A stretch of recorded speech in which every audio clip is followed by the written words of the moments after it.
गिर राष्ट्रीय उद्यान कहाँ स्थित है? तो गिर राष्ट्रीय उद्यान गुजरात में स्थित है। इसका आंसर ए होगा। और बाकी अन्य विकल्पों की बात करें तो बाकी अन्य विकल्पों में राजस्थान में हम बात करते हैं तो सरिस्का और मुकुंदरा हिल्स और रणथंभौर हैं। फिर उसके बाद हम मध्य प्रदेश की बात करते हैं तो पन्ना, पेंच, संजय, बांगुरी और बांधवगढ़ इत्यादि नेशनल पार्क प्रमुख हैं। और चौथा जो हमारा है विकल्प उत्तर प्रदेश, तो इसमें नेशनल पार्क 3 हैं, जिसमें पहला है पीलीभीत नेशनल पार्क, दूसरा दुधरा नेशनल पार्क लखीमपुर खीरी और तीसरा हमारा है चंद्रप्रभा नेशनल पार्क। ठीक है दोस्तों, फिर हम अगले क्वेश्चन की तरफ चलते हैं। जो मेरा दूसरा क्वेश्चन है वो इस प्रकार है, खाद्य जाल में ऊर्जा का प्रवाह होता है। खाद्य जाल में ऊर्जा का प्रवाह एक दिशीय होता है। जो हमारा विकल्प बी है वो सही है। बाकी अन्य विकल्पों की चक्री की बात करें तो चक्री जो होता है वो चक्री होता है, कार्बन चक्र, जल चक्र इत्यादि चक्री होते हैं जो एक दूसरे में चलते रहते हैं। जैसे पृथ्वी पे आना फिर वापस जाना एक चलता है, जो चक्री है जल और कार्बन चक्र। तीसरा बहुदिशीय विकल्प सी है, बहुदिशीय। बहुदिशीय तात्पर्य होता है कि जो विभिन्न यूनिट डायरेक्शन में चलता हो। तो यूनिट डायरेक्शन में चलने की बात करते हैं तो यहाँ पे ऊर्जा नहीं चलती है, बल्कि खाद्य जाल में जो है खाद्य जाल ही बहुदिशीय होती है और इनमें से कोई नहीं कोई मतलब नहीं बनता है।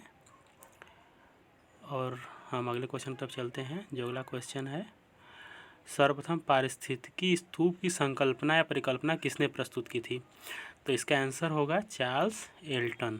चार्ल्स एल्टन, जो कि सही है विकल्प हमारा ये। और हम बी की बात करते हैं, ओडम, यूपी ओडम जो हैं अमेरिकी साइंटिस्ट हैं और इन्होंने दिया है फंडामेंटल्स ऑफ इकोलॉजी।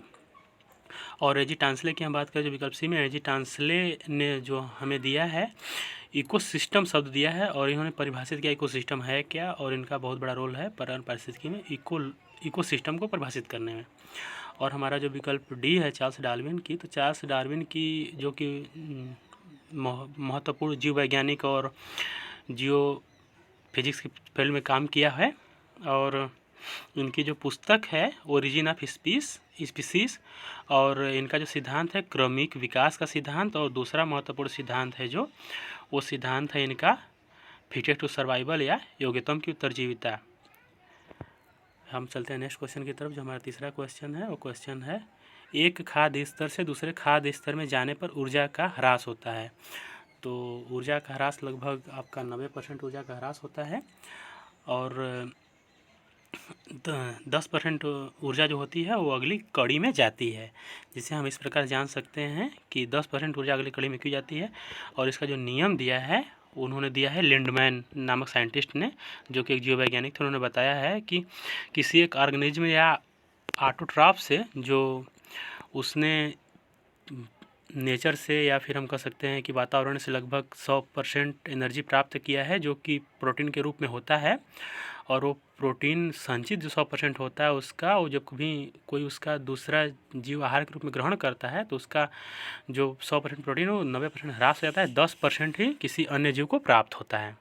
जिससे कि अगली कड़ी में 10% को प्राप्त होता है, फिर अगली कड़ी में जब जाएगा तो 10% से उसका भी 10% प्राप्त होगा, फिर उसकी अगली पीढ़ी में जो तीसरी लेवल पे जाएगा फिर 10%, मतलब ऐसे घटते घटते अगर किसी घास का अगर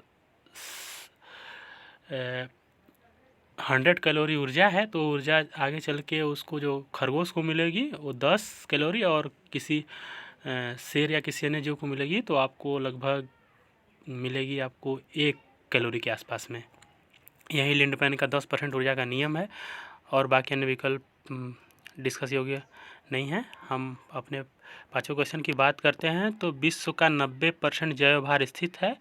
तो विश्व का लगभग 90% जैवभार जो है उष्णकटिबंधीय वर्षा वन में होता है, जिसे हम जैव विविधता भी कहते हैं। ये जब हम विषुवत रेखा की तरफ बढ़ते हैं तो उस बड़ी कटिबंधीय वर्षा वनों में जो कि विषुवत रेखा पर विस्तृत रूप में हैं इसी पाया जाता है, और इसमें जैव विविधता बहुत ज़्यादा होती है। बाकी अन्य विकल्पों की हम बात करें तो स्वच्छ जल में आर्द्र भूमि में तो होता है, लेकिन बहुत कम मात्रा में, जैसे 2-3% हुआ। समुद्र में होता है 4-5% होगा।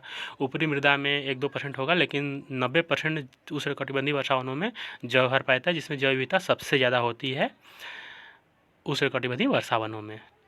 ठीक है दोस्तों, आज की सीरीज हमारी समाप्त होती है। इस वीडियो को लाइक और शेयर करें। धन्यवाद।